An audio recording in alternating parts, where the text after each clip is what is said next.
Nós vamos estudar um texto nessa noite. Quero convidar os irmãos para que abram a palavra, por favor, no Evangelho de Marcos, capítulo 6. Marcos, capítulo 6. Os versículos são do 45 ao 52. Evangelho de Marcos, capítulo 6, versículos 45 a 56, na verdade. Está escrito assim, nós vamos ler o texto, depois vamos conversar com as crianças. Nosso tema nessa noite é o impacto do poder de Jesus. O impacto do poder de Jesus na vida dos seus filhos, a começar aqui dos discípulos e, por extensão, o impacto do poder de Jesus à nossa vida. Então, pensemos nessa passagem. Logo a seguir, compeliu Jesus os seus discípulos a embarcar e passar adiante para o outro lado, a Betsaida, enquanto ele despedia a multidão. E tendo-o despedido, subiu ao monte para orar. Ao cair da tarde, estava o barco no meio do mar e ele sozinho em terra.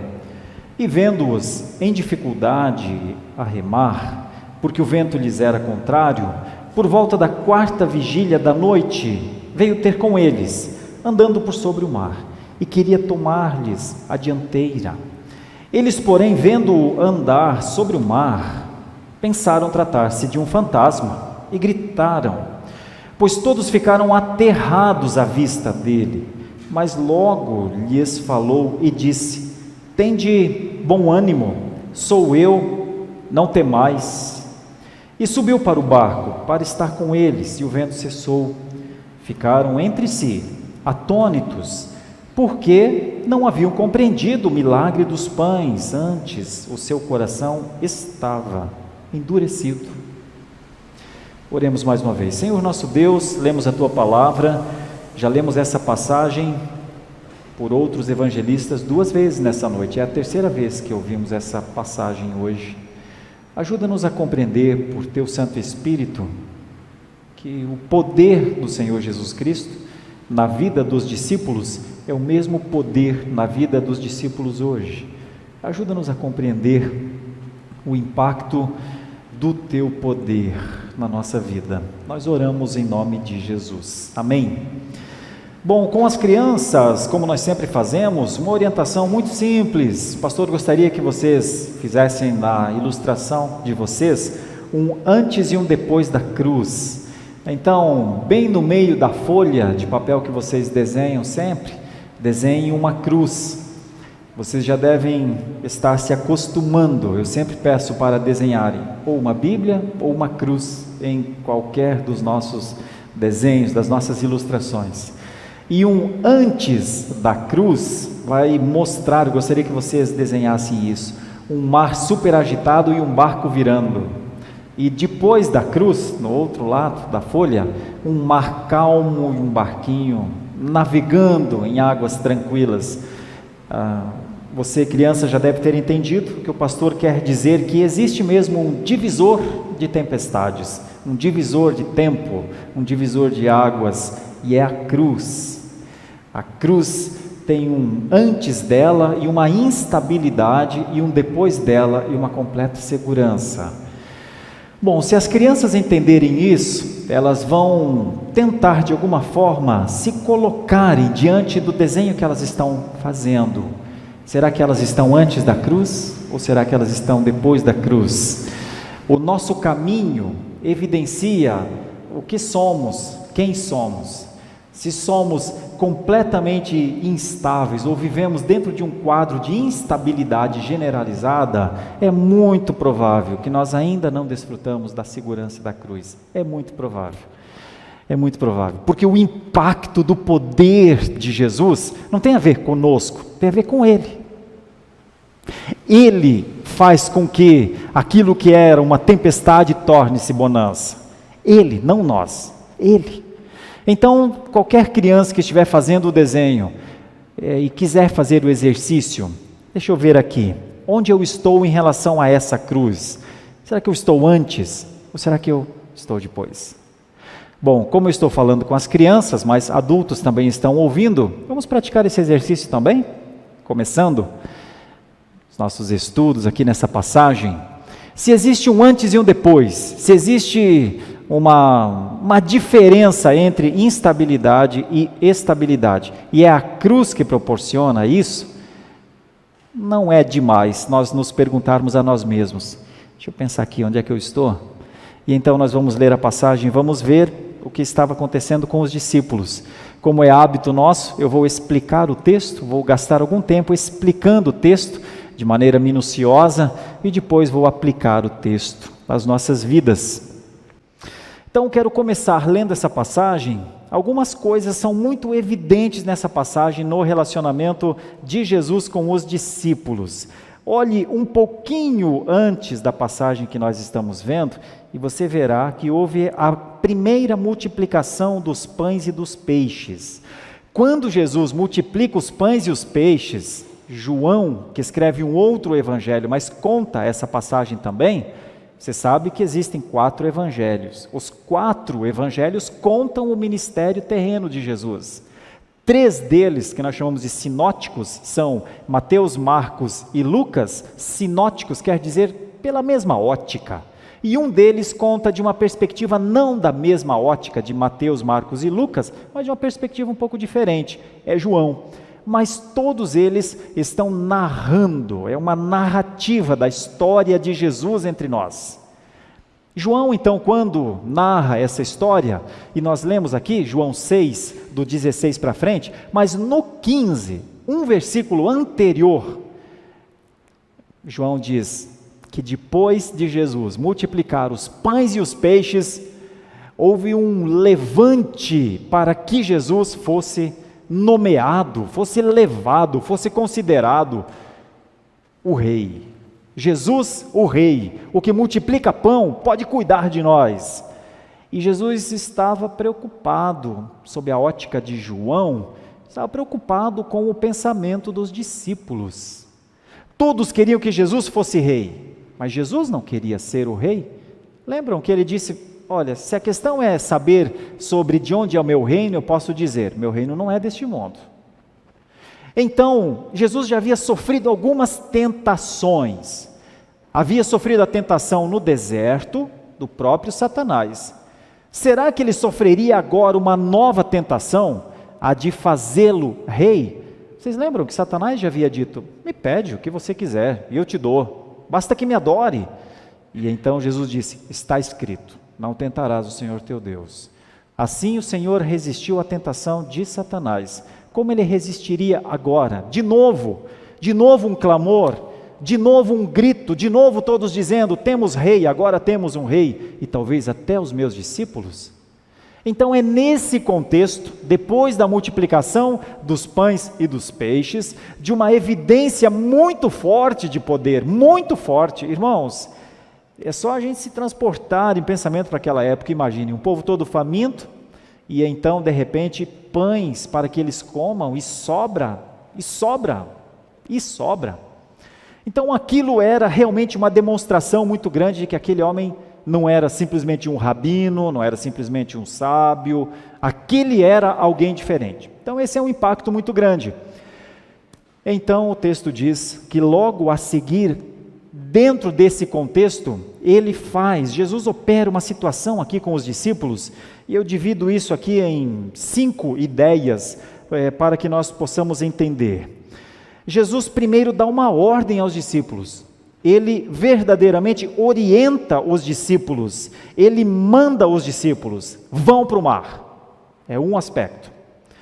Logo depois, quando eles vão para esse mar, Jesus vê que o estado deles não é bom lá no mar, e então ele está em oração nesse momento, porque ele vê a dificuldade deles, e porque ele vê a dificuldade deles, ele se aproxima dos discípulos, e vendo a dificuldade, aproximando-se dos discípulos, diz uma das frases mais ricas no Evangelho, não é frase só do Novo Testamento, é frase desde o Antigo Testamento: sou eu. Foi isso que Deus disse para Moisés: eu sou eu. É isso que o próprio Jesus diz em outro momento, quando todos estão atônitos também, ele diz: eu sou o caminho, sou eu o caminho. Várias vezes a expressão: não tema, Não tema, sou eu. Essa expressão não tema, corre a Bíblia, do Antigo Testamento ao Novo Testamento, porque a presença de Deus, a presença da divindade é tão poderosa e tão grande, que a nós pode muitas vezes ser uma luz que cega, sim. Mas junto com esse impacto da presença vem o consolo. Calma, sou eu. Então, novamente Jesus faz isso. E quando diz isso, não temam, sou eu, imediatamente nós vemos Jesus vencer um problema que os discípulos não poderiam vencer. Então esse é o contexto dessa passagem. E eu, a partir dessas 5 ideias, então, gostaria de fazer essa defesa nessa noite. Esse é o poder de Jesus. Esse é o poder de Jesus. Deixa eu fazer 2 ou 3 perguntas para nos situarmos dentro de um contexto como esse. Irmãos, os discípulos nunca teriam percebido o poder de Jesus se eles não tivessem passado pelas aflições que passaram. Eu sei que a aflição é sempre alguma coisa que a gente tenta fugir. Mas você já parou para pensar que quanto mais a gente tenta fugir das aflições, parece que mais a gente foge da esfera do poder visível de Deus? É depois do momento mais escuro de uma noite, que vem a aurora. Eu não sei quantos de nós já passaram noites em claro. Se você quiser saber qual é a hora mais escura de uma noite, ela é a alta madrugada. Ela é um pouquinho antes do amanhecer. Ela é na 4ª vigília da noite. Ela é quando tudo fica escuro de verdade. Existe o ponto mais escuro da noite. E é depois desse ponto mais escuro da noite que você começa a vislumbrar a aurora da manhã. Os discípulos passam por isso aqui. Eles passam. Mas para que eles conheçam o poder de Jesus, eles precisaram passar. Será que a gente não tem medo de coisas imaginárias ao longo da nossa vida?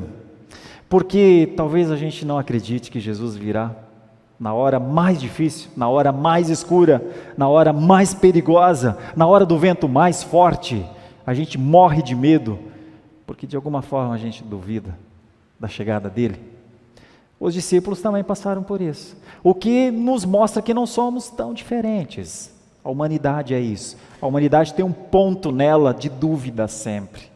Mas essa passagem pode nos ajudar e pode tirar muitas das nossas dúvidas, inclusive, acerca do poder de Jesus, do amor de Jesus, da misericórdia de Jesus, da provisão de Jesus, aplicados às nossas vidas. Comecemos então. Versículo 45. Logo a seguir compeliu Jesus os seus discípulos a embarcar e passar adiante para o outro lado, para Betsaida, enquanto ele despedia a multidão. A palavra compeliu é obrigou mesmo. A palavra compeliu é vocês vão porque eu estou mandando ir. Essa ordem de ir é uma ordem muito própria de Deus.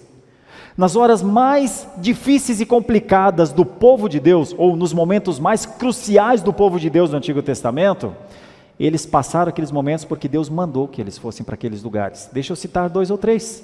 Eles estão diante do mar, os egípcios estão atrás, eles olham para o mar, e eles olham para os egípcios. O que se faz numa hora dessa? Foge-se para o norte ou para o sul? Ou entrega-se, e a ordem é, diga ao povo que marche. É ordem, é simplesmente ordem, caminha, eu estou mandando prosseguir. Essa ideia do prosseguir, avante, continua, te movimente, é algo muito próprio de Deus. Só que é claro, muitas vezes esse vai de Deus, a gente olha e diz, Senhor, é para ir? Este é o lugar? Este é o mar? É muito provável que pescadores como Pedro sabiam que as noites naquele lugar eram mais perigosas do que os dias, já caía tarde. Ele poderia dizer, Senhor, de noite aqui costuma ventar, e olha as nuvens como estão escuras. Ele poderia dizer, Senhor, eu conheço essa região, Senhor, o Senhor quer mesmo que a gente vá? Acreditem numa coisa, as maiores vitórias que cristãos já tiveram na vida, eles tiveram depois de obedecer uma ordem de Deus. Vou citar outro caso. Abraão está vivendo um contexto de tranquilidade na sua parentela, mas Deus o chama e diz: você é meu e eu quero que você vá para a terra que eu te mostrarei. Isso é lançar Abraão para o deserto. Caminha, vai. As pessoas perguntam: Abraão, para onde nós vamos? Nós vamos para onde Deus nos manda ir. Sabe a força do poder de Deus que diz: vai. Mas é óbvio, a vida de Abraão, você sabe, foi de lutas, foi de dificuldades, foi de enfrentamento familiar com Ló, foi de dificuldades entre os reis, foi de dificuldade com ele mesmo no trato com sua esposa Sara, foi repreendido por Deus várias vezes. Mas acredite, nós estamos falando de Abraão, o pai da fé. Expressão de fé se vê na obediência. Fora isso, ideias de fé, hipóteses de fé, mas expressão de fé se vê na obediência. Então tem uma coisa aqui nos discípulos que a gente já começa a perceber: obedecer à ordem de Deus é evidenciar a fé. Enquanto eu domino as minhas ações, os meus destinos, de que fé eu estou falando? Mas quando, ao descambar o dia, conforme diz o texto aqui, a ordem é: embarquem todos vocês, e eu não estarei com vocês. Isso é uma evidência de fé dos discípulos, uma boa evidência de fé, que nos ajuda a pensar.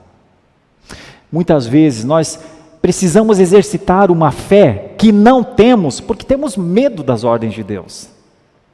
Mas ao vivenciar, faz isso, é isso que eu quero. Exerça essa fé a partir da obediência. Mares vão se acalmar, caso aqui desses nossos queridos irmãos. Então a primeira coisa que fica claro aqui no texto, quando Jesus diz: tem de bom ânimo, eu estou aqui, é porque antes de tudo eles obedeceram uma ordem dele: entrem no barco e atravessem esse mar. A segunda coisa que parece que o texto mostra, e normalmente, nós dizemos que cremos em Jesus, nós cremos na oração, mas é sempre um grande desafio entender claramente que Jesus intercede por nós. Que de onde Ele está, Ele nos governa de maneira provisional. E que nós verdadeiramente podemos descansar. Algumas vezes Jesus procurou lugares ermos para orar, nas horas mais difíceis, ou dele ou dos seus discípulos. Essa é uma. Tenha no Getsemane, quando ele está prestes a ir à cruz, e ele vai para um lugar orar, e pede que os seus discípulos orem também. E volta e os vê dormindo, e diz: gente, orar, nas horas difíceis da vida, orar. Aqui nós temos um momento assim. Jesus está lá na altura daquelas montanhas da Galileia, da região que contemplavam o mar, montanhas dos dois lados do mar. Ele estava em uma delas. Lá de cima ele contempla, lá no meio do mar, os discípulos sofrendo. A passagem parece mostrar um pouco do que era isso. Ele estava orando de um lugar que ele via os discípulos. Os discípulos não ouviam, mas ele via os discípulos.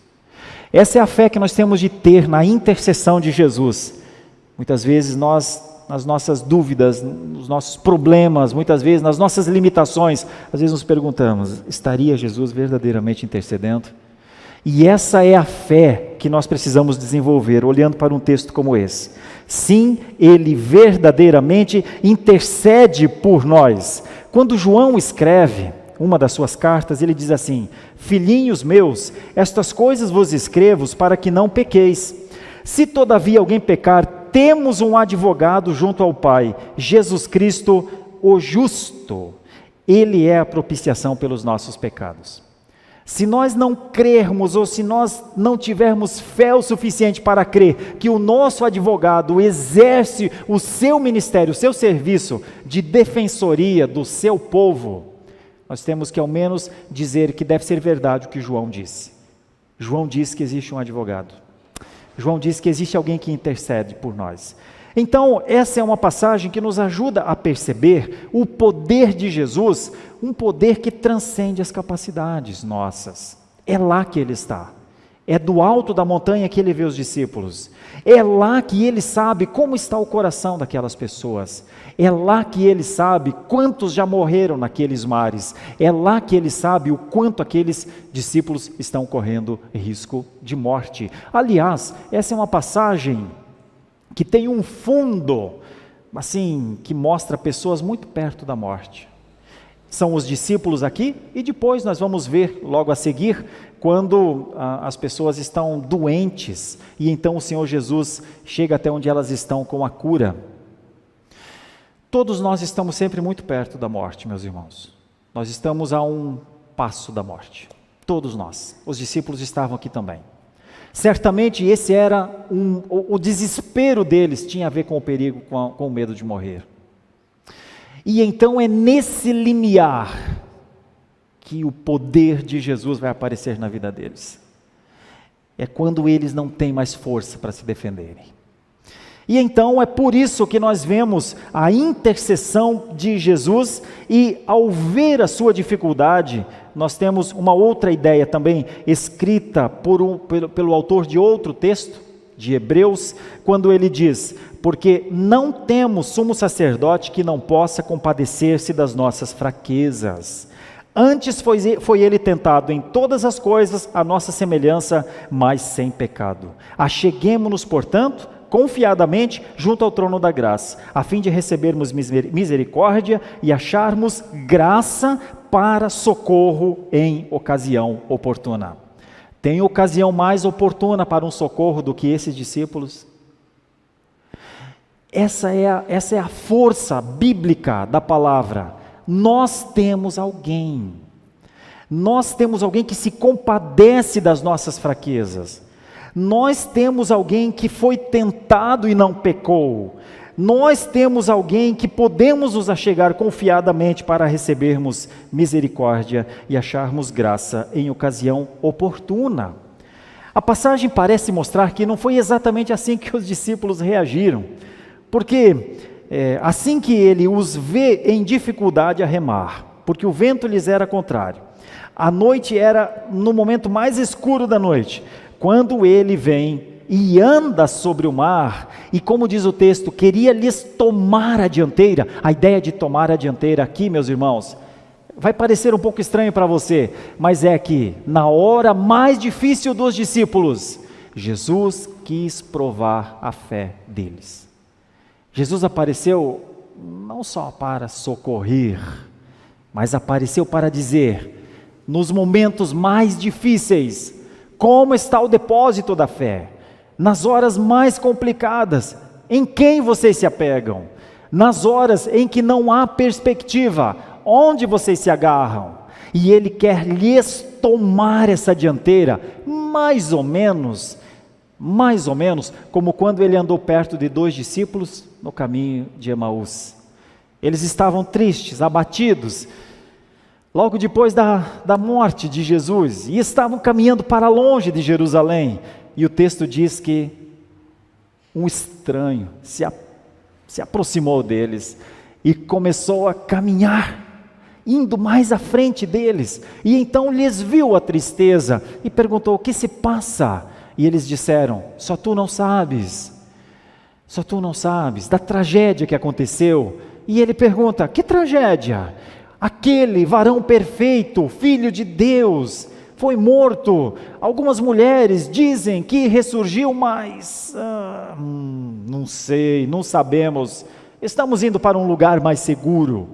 Ele continua à frente deles, chega numa casa, servem pão, e então, enquanto ele está quebrando o pão, um movimento que ele fazia, que ele havia feito com eles na ceia, eles olham e dizem: só um quebra pão assim, só tem um que faz isso, é ele. E então o texto diz que eles correm de volta para Jerusalém, porque o seu medo teve uma intervenção, o seu desapontamento, o seu desengano, teve um interventor. Desapontamento, seu desengano, teve um interventor que disse a eles: voltem ao caminho, andem no caminho, Mais ou menos assim, Jesus é bonita de se ouvir. Eu gosto demais do barulho do mar, de ouvir. Mas ninguém de nós gostaria de ouvir uma onda quebrando em cima da gente e nós dentro de um barquinho em alto mar. Ninguém que Jesus passa caminhando sobre. Quem é este que anda sobre o mar? Esse é o impacto do poder de Jesus. Aqui no Evangelho de Marcos nós não temos toda a narrativa, por isso que eu pedi para que nós colocássemos na liturgia as outras passagens também. O texto conta a história de Pedro. Essa é a história, que Pedro está no barco, e Pedro diz, eu vou, se é o Senhor mesmo, eu vou. Todos aqui achamos que é um fantasma, mas se não é, eu vou. Já que não é fantasma, prova que não é fantasma, e eu vou. E Jesus diz, eis o mar endurecido, vem. E ele vai e não consegue chegar até onde Jesus está. Bom, o motivo desse texto não estar aqui em Marcos provavelmente seja a humildade de Pedro. Quem está narrando essa passagem para Marcos possivelmente seja Pedro. É como se ele dissesse, não conta isso de mim não. Não conta que eu sou um daqueles discípulos que passou por essa experiência tão forte. Humildade, dúvidas, que impacto isso poderia contribuir com alguma coisa? E então Marcos não narra essa passagem de Pedro. Mas para nós é vital que aquele que afundou está entre os que dizem depois, verdadeiramente tu és o Filho de Deus. É isso que está lá em Mateus. É depois dos momentos mais difíceis, mais tenebrosos, noites mais escuras, dúvidas maiores, que o Espírito Santo fala ao coração para que alguém possa dizer, depois da dúvida, tu és a certeza. Não foi assim com Tomé? Tomé não estava nas primeiras aparições de Jesus, e então ele, quando alguém fala assim, Jesus ressurgiu, ele fala, ressurgiu? Olha, eu vou acreditar, se eu ver. E então, quando Jesus aparece no momento em que Tomé está, Jesus diz, toca aqui, toca aqui, toca aqui. E então Tomé não precisa tocar, não tem um relato bíblico que diz, e foi Tomé e colocou a mão lá onde estavam os cravos. Mas tem sim uma declaração de Tomé, Senhor Deus, Deus meu e Rei meu. Às vezes nós olhamos para os momentos mais difíceis das vidas das pessoas e aquilo mexe conosco. Como é que essa pessoa caiu desse jeito? Como é que o próprio Pedro negou Jesus 3 vezes? Mas é a esse Pedro que foi dado o comissionamento de pastorear as ovelhinhas, os cordeirinhos, o rebanho. Notem uma coisa, qualquer um de nós pode passar pelos momentos mais difíceis da vida. O que nós não podemos é sucumbir naqueles momentos como se o poder de Deus não existisse, como se Jesus não estivesse lá. O que não é justo para com a glória de Deus é os filhos de Deus viverem reclamando dos ventos fortes, viverem reclamando da falta dos recursos que eles gostariam de ter, vivendo reclamando dos outros porque os outros não são bons com eles como nós achamos que eles deveriam ser.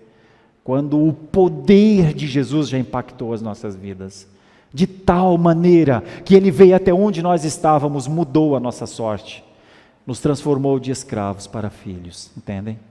É isso que essa passagem parece mostrar. A maior dificuldade deles não era necessariamente com o mar, com o vento, mas era com a sua instabilidade, com a sua insegurança. Havia uma insegurança muito maior do que aquele mar dentro de cada um deles. Era isso que Jesus estava querendo provar.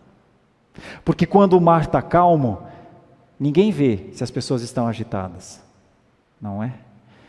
Aqui, a agitação dessas pessoas apareceu porque o mar estava agitado. Então é muito fácil, às vezes, a gente enganar, às vezes até nós mesmos. Quando as coisas estão boas, parece que a gente tem fé, parece que a gente é fiel, parece que a gente é seguro nas coisas futuras, parece que a gente crê em Deus de verdade. Mas quando as coisas ficam difíceis, é que a fé é provada. Aqui ficaram muito difíceis. E é a palavra de Jesus, não temais, que vai trazer então essa nova situação. Eles verdadeiramente não poderiam vencer aquela tempestade.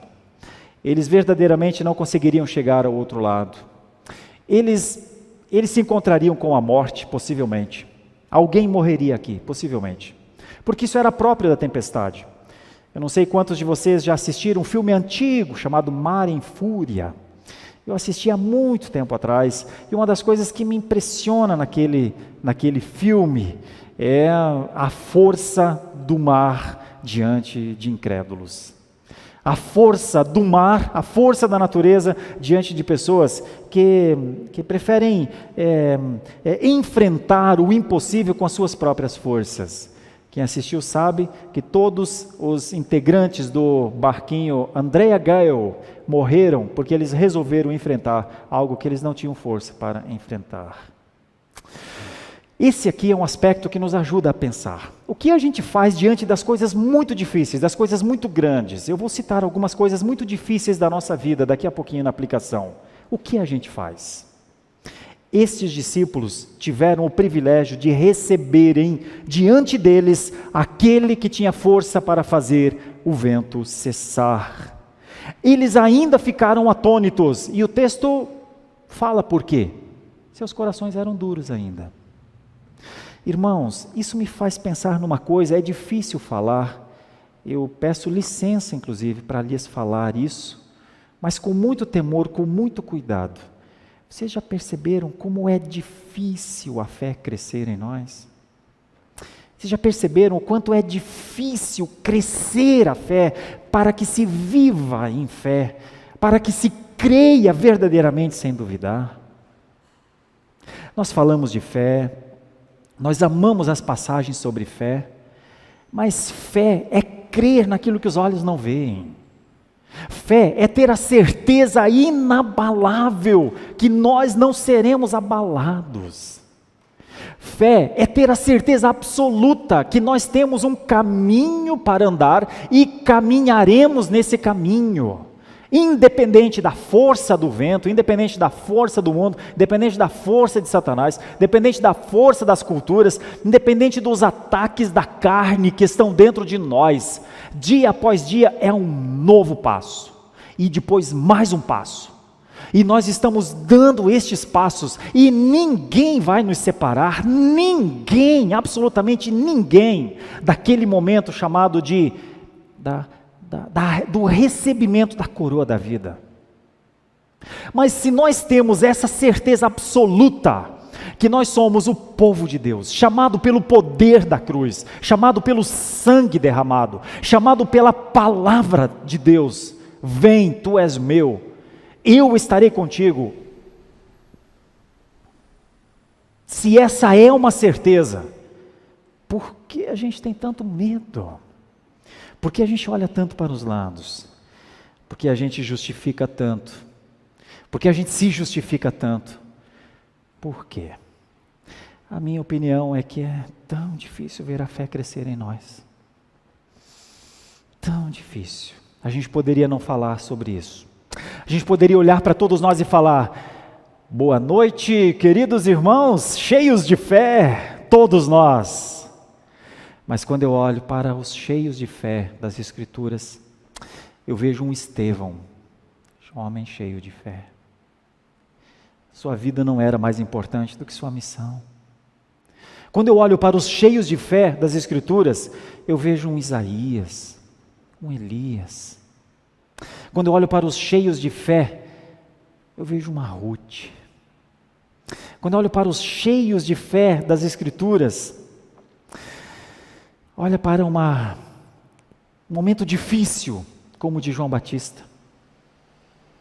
Ele não tinha nada a seu favor, ele era um homem que se vestia com peles de camelo, ele era um homem que comia mel silvestre, ele era um homem desprezado por todo o sistema religioso da época, mas ele andava por aqueles desertos dizendo e anunciando: ele vem, endireitem o caminho, porque ele vem, ele está vindo. E as pessoas perguntavam: quem está vindo, João? Que loucura nova é essa? Até o momento que ele vê o Cordeiro de Deus chegar a ele. Você sabe aonde essa fé de João o levou, né? o levou a ter uma cabeça numa bandeja. Todas as vezes que eu olho para aquelas pessoas que têm fé nas Escrituras, é notável que nada as detém, que vento nenhum detém, que medo nenhum detém. Os cheios de fé são tomados por um poder fora de si. Os cheios de fé são tomados por uma coragem que eles não têm. Os cheios de fé são tomados por uma visão que eles não têm por si só. E então a gente poderia falar: boa noite, meus irmãos, todos nós somos cheios de fé, não é? Pedro também talvez achasse isso. Mas é Jesus que vai dizer: Pedro, você duvida. Você duvida. Você vem, mas você duvida. Então esse é um desafio grande para todos nós, eu acho. Pedir: Senhor, aumenta a nossa fé. Irmãos, quando eu olho nos olhos de vocês, vocês olham nos meus, a primeira coisa é a gente admitir: nós precisamos que o Senhor aumente a nossa fé. Os discípulos receberam a condição de andar 3 anos com o Messias, mas nessa hora estavam com seu coração endurecido, porque ainda não haviam entendido o que ele havia feito um dia anterior. Então isso é o impacto do poder de Jesus em nós. O poder de Jesus em nós é o único que pode aumentar a nossa fé. Nós deveríamos pedir constantemente: Senhor, aumenta a minha fé. E aí vem uma última parte aqui, que eu acho tão bonita, ela poderia servir como conclusão, mas ela vai nos ajudar a entender o ministério de Jesus, que transcende o problema da vida e da morte, e vai para as necessidades das pessoas. Estando já na outra banda, chegaram à terra de Genezaré, onde aportaram. Saindo eles do barco, logo o povo reconheceu Jesus. E percorrendo toda aquela região, traziam em leitos os enfermos, para onde ouviam que ele estava. Onde quer que ele entrasse, nas aldeias, cidades ou campos, punham os enfermos nas praças, rogando-lhes que os deixasse tocar, ao menos na orla da sua veste, e quantos a tocavam saíam curados. Essa região aqui de Genezaré, os estudiosos dizem que é uma região de 5 quilômetros de largura por 1,5 mais ou menos de comprimento, ou 1,5 de largura e 5 quilômetros de comprimento. Uma região muito fértil, uma região em que as plantas, produziam muito. Mas mesmo em lugares que não é como lá no meio do mar, no meio de uma tempestade, em lugares prósperos, como era Genezaré desse tempo, a morte estava lá também. A morte estava ceifando pessoas lá. A doença era uma iminência da morte chegando. E nós temos mais uma vez o impacto do poder de Jesus. Olha, quando nós olhamos para os evangelhos, a narrativa do Evangelho de Jesus, ela se resume praticamente em 3 ideias fundamentais. Jesus pregava o Evangelho do Reino, Jesus ensinava as pessoas acerca do poder de Deus, da história, da redenção, e Jesus curava as pessoas. Esse é o resumo do ministério de Jesus. E aqui ele aparece de novo, porque esse é o poder de Jesus. O poder de Jesus é, diante da adversidade mais intensa, diante da tempestade mais forte, diante da noite mais escura, diante da enfermidade mais difícil, diante dos medos e angústias mais que açoitam a nossa alma, ali está disponível o poder de Jesus. Eu e você podemos pensar se a nossa vida será correr dos problemas ou enfrentá-los com o poder de Jesus. E eu quero aplicar isso às nossas vidas. Meus irmãos, eu não me engano, nós somos cheios de problemas. Nós podemos não querer demonstrar, nós podemos não querer falar, nós podemos nem querer que as pessoas saibam dos nossos problemas, mas é inevitável, lendo uma passagem dessa, é inevitável não nos colocarmos no lugar dos discípulos. Eles estavam com um grande problema, e os enfermos, logo depois de Genezaré, estavam com grandes problemas. E nós estamos com grandes problemas. Quer ver eu citar 2 ou 3 problemas gravíssimos dentro da nossa vida, dentro do nosso contexto? Irmãos, nós estamos com o sentido de família completamente abalado. Nós estamos com uma dificuldade muito grande, os pais estão com muita dificuldade para educarem os seus filhos. Educarem não como déspotas, não como tiranos, também nem como amiguinhos dos filhos, mas como pais, responsável amorosamente pelo destino deles.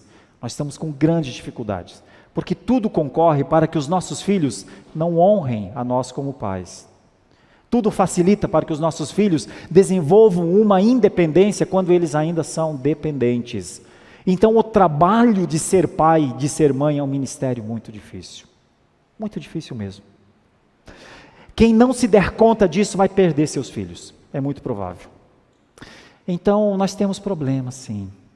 Nós temos problemas gravíssimos na questão da honra mútua, do uns aos outros, que começa dentro de casa, quando dentro de casa nós devemos viver para o nosso próximo, e chega à igreja. As igrejas de hoje, elas não estão mais com esse uns aos outros tão quente, tão forte. Até parece que as pessoas já não se gostam mais.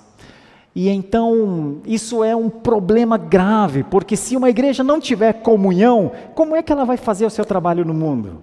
Se a evidência do que acontece conosco, do que aconteceu conosco, é o amor entre nós. Então, se nós vivermos em litígios entre nós, se nós vivermos em individualismos entre nós, se nós vivermos com queixas entre nós, se nós vivermos com julgamentos entre nós, pode ter certeza, nós estamos com um grande problema. E o maior problema sou eu que estou vivendo isso, que estou sendo assim. Então nós temos gravíssimos problemas. Nós filhos não conseguimos levar, nós pais não conseguimos levar nossos filhos ao caminho do Senhor, nós maridos não conseguimos ser o cabeça do lar, nós esposas não conseguimos ser submissas ao meu marido que está em missão, nós profissionais não trabalhamos mais para a glória de Deus com o nosso trabalho, mas apenas fazemos do nosso trabalho a manutenção para o nosso recurso. Sim, nós temos graves problemas. Se você quiser, eu falo um pouquinho mais. Nós temos problemas no nosso relacionamento com Deus, no ler as Escrituras, no amar as Escrituras, no orar as Escrituras, no nos deliciarmos com as coisas das Escrituras, no aprender da Escritura. A Escritura deveria sempre ser mais alta do que nós, mas nós fazemos a Escritura algo mais baixo do que nós. Ao invés da Escritura falar sem dó nem piedade sobre a nossa vida, nós olhamos e dizemos, isso aqui eu gosto, muito bom. Ah não, mas isso aqui não é para mim não, deixa eu mudar aqui para outra. Ah não, agora gostei de novo, muito bom. Puxa, mas essa parte também não se aplica a mim. É quando nós começamos a dizer, a Bíblia contém a palavra de Deus, que eu quero. Mas ela não é a palavra de Deus que diz, vai, entra no barco e pronto, ouve o que eu estou mandando, seja isso. Ela não vai. Faça discípulo, eu não faço. Interceda um pelos outros, eu não intercedo. Seja fiel, eu sou infiel. Nós temos graves problemas. Problemas que não conseguimos resolver, provavelmente. A não ser que aconteça um avivamento, um avivar da nossa alma pelo poder de Deus, um sofrimento por não lermos as Escrituras, um vazio por não termos tempo de oração, uma dor por não conseguirmos ser os pais que os nossos filhos precisam, uma tristeza por não obedecermos à ordem da grande comissão. Será que isso vai acontecer, meus irmãos? Será que a gente vai ser tomado desse tipo de tristeza, de choro pelo pecado? E aí nós poderíamos dizer, Deus está colocando fé em nós, porque a gente está começando a temer pelo que somos. A gente já não está mais temendo as tempestades, a gente está temendo Deus. A gente não está temendo os ventos fortes, a gente está temendo a palavra.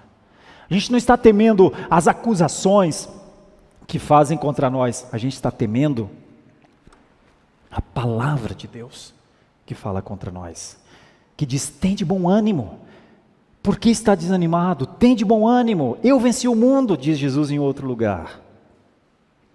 Então eu finalizo dizendo uma coisa muito simples, muito fácil de todos nós entendermos, das crianças entenderem, a cruz é um divisor de águas.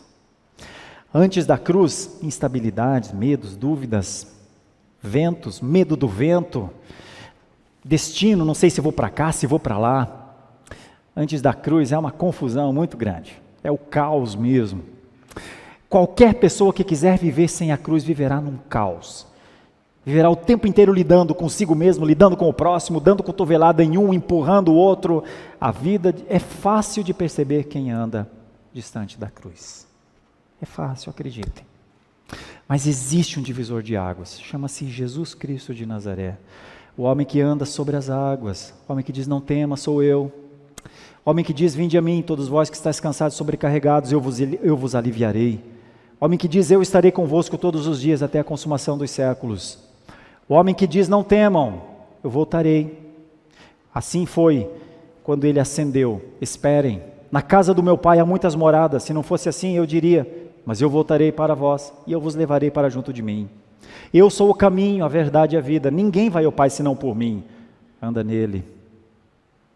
Existe um Jesus, meus irmãos, o único, o Filho de Deus, que os discípulos tiveram o prazer de andar 3 anos com ele, e nós temos o prazer e a alegria de ter uma Bíblia inteira contando a história. Que essa passagem possa nos ajudar. Eu tenho muito respeito para com o texto, isso que é uma narrativa histórica. Eu não estou querendo falar das tempestades da vida, estou falando da tempestade que os discípulos enfrentaram. Mas esse texto pode trazer grandes aplicações para a nossa vida, sim.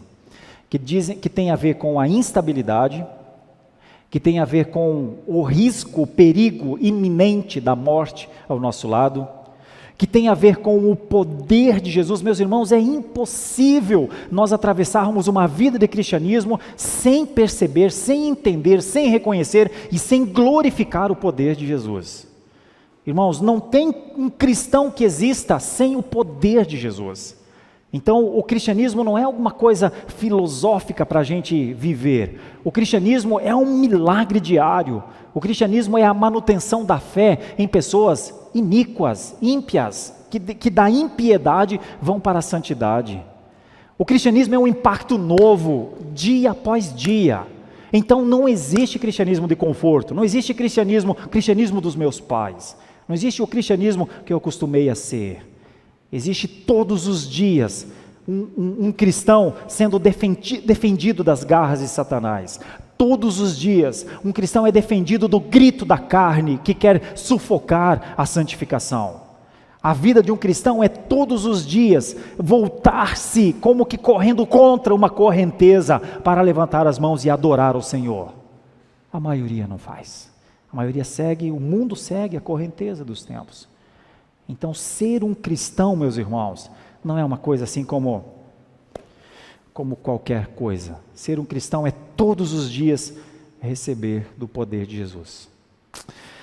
Minha oração é que nós vivamos isso, que os nossos olhos estejam abertos para essas coisas. Um homem chamado Jonathan Edwards fez uma oração uma vez. Ele disse: Senhor, põe a eternidade nos meus olhos. Faz com que eu contemple isso, porque eu não estou conseguindo ver. Põe a eternidade nos meus olhos. Uma passagem como essa parece nos mostrar um pouco da eternidade. Assim como Jesus salvou os discípulos, salvou a cada um de nós. Se nos salvou, se o mar ficou tranquilo, se a morte já não é mais uma adaga vindo ao nosso coração, uma guilhotina caindo na nossa cabeça, se nós fomos libertos deste poder da morte espiritual, meus irmãos, essa é uma obra da eternidade. Que Deus nos ajude a ter nossos olhos lá. Às vezes eu acho que nossos olhos não estão tão lá. Mas que nossos olhos estejam lá. Feche seus olhos, vamos orar. Santo e eterno Deus, uma passagem assustadora, uma passagem que mostra a iminência da morte dos discípulos, uma passagem que mostra o risco de vida dos doentes, uma passagem que mostra o temor no coração do homem, uma passagem que mostra a incapacidade de enfrentar um problema tão grande, mas também uma passagem que mostra que tem alguém que anda sobre o mar. E não é porque ele era um espírito docetista ou que o seu espírito andava sobre o mar, era o corpo dele. Ele andou sobre o mar. O Filho de Deus dominou o vento. O Filho de Deus, com a orla da sua veste, curava os que eram trazidos. Esse é o impacto do poder de Jesus na vida deles. Senhor, ajuda-nos a compreender o impacto deste poder na nossa. Como precisamos compreender que nós somos o resultado de um poder excepcional, o poder da salvação, o milagre da vida todos os dias. Dá-nos um coração agradecido, dá-nos um coração menos crítico para contigo, para com os nossos irmãos. Em última análise, eu diria, Senhor, continua a converter os nossos corações. Se o Senhor tem encontrado em nós, se o Senhor encontrar em nós agora ausência de fé ou pouca fé, ajuda-nos. Realmente é algo que nós não podemos nos auto-encher de fé, se o Senhor não der. Mas nós cremos no Teu poder. Seja o Teu poder sobre a Tua igreja, para que ela veja os grandes feitos do Senhor, testemunhe as grandes obras do Senhor e viva como resultado de uma grande obra, a obra da redenção. Abençoa-nos nisso, Senhor. É a nossa oração em nome de Jesus. Amém e amém. Muito obrigado por nos acompanhar até o final deste vídeo. Para receber mais reflexões e ficar por dentro dos próximos conteúdos, te convidamos a seguir as nossas redes sociais que estão na descrição. Alguns vídeos aparecerão na tela caso queira continuar nos assistindo. Abraço e até a próxima.